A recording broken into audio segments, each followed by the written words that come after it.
कुशीनगर अंतर्राष्ट्रीय एयरपोर्ट से उड़ान सेवा दोबारा शुरू करने की कवायद अब तेज हो गई है।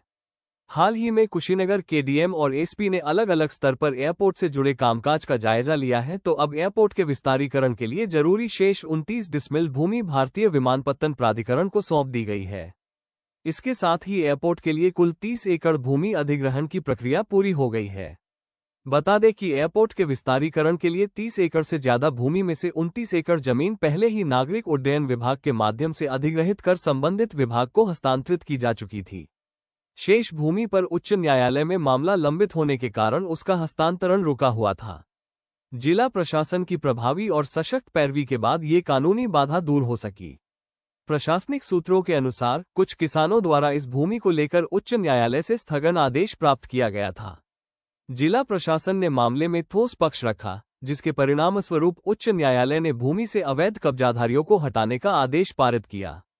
ये भूमि एयरपोर्ट को डीवीओआर और आईएलएस जैसी अत्याधुनिक नेविगेशन सुविधाओं से लैस करने के लिए अत्यंत महत्वपूर्ण मानी जा रही है। इस उपलब्धि के साथ कुशीनगर एयरपोर्ट को तकनीकी रूप से और अधिक मजबूत बनाने का मार्ग प्रशस्त हो गया है। इससे भविष्य में विमान संचालन की सुरक्षा बढ़ेगी और यात्रियों को बेहतर सुविधाएं उपलब्ध कराए जाने की उम्मीद है। बता दें कि प्रधानमंत्री नरेंद्र मोदी ने कुशीनगर अंतर्राष्ट्रीय हवाई अड्डा को हरी झंडी दी थी। इतनी बड़ी उपलब्धि के बावजूद अब तक नियमित उड़ान संचालन शुरू न होना क्षेत्र की जनता के लिए अत्यंत निराशाजनक है। एयरपोर्ट के संचालन में हो रही देरी के कारण एक ओर स्थानीय पर्यटन और होटल व्यवसाय प्रभावित है, तो दूसरी ओर कनेक्टिविटी के अभाव में निवेश और रोजगार दोनों प्रभावित है। यहां हवाई सेवा न होने से कोलंबो, गया, बैंकॉक, वियतनाम, दिल्ली, मुंबई जैसे प्रमुख केंद्रों के लिए सीधी हवाई सेवा नहीं है, जिसके कारण पर्यटक और श्रद्धालु कुशीनगर आने में कठिनाई महसूस करते हैं। वर्तमान में एयरपोर्ट वीआईपी आगमन और चार्टर्ड विमानों का केंद्र बनकर रह गया है। देश विदेश से आने वाले श्रद्धालुओं के लिए कमर्शियल उड़ानें शून्य है। हालांकि बताया ये भी जा रहा है कि टाटा की एयरलाइन एयर इंडिया एक्सप्रेस अंतर्राष्ट्रीय बैंकॉक वाराणसी कुशीनगर दिल्ली उड़ान भरने की संभावना तलाश रही है।